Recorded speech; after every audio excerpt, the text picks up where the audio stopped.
I think the most important thing to understand as a TradeSource member is that what you've done is you've joined a network of business owners that trade services with each other and do business as usual. And the key to business as usual is that you don't change your day-to-day operation. You don't change what you do. The only thing that you change about your business is the payment method. You can take cash, you can take credit, you can take checks. Now you can take TradeSource trade credit along with your other methods of payment.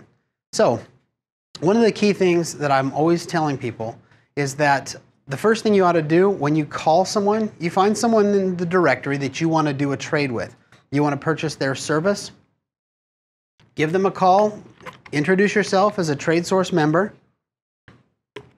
and then start negotiating a deal just like you would in any normal circumstance. Get quotes. Make sure that you're looking at not just one person.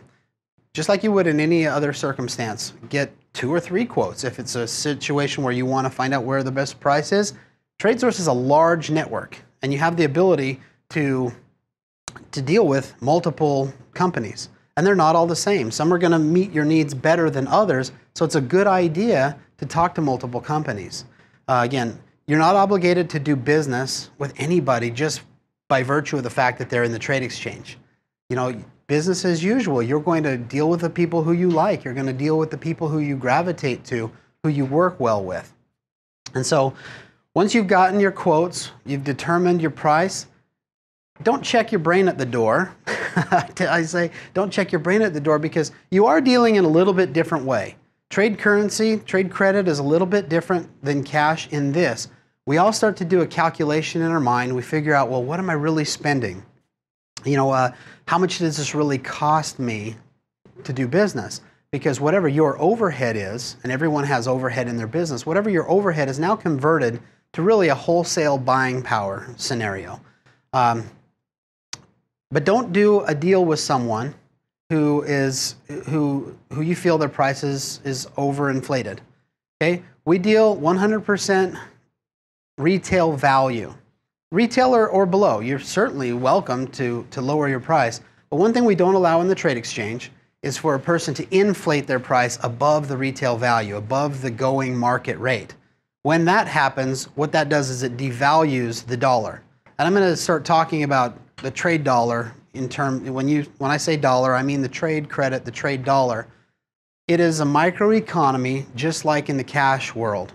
And if you overinflate your prices, inflation creates depreciation of the value of the currency.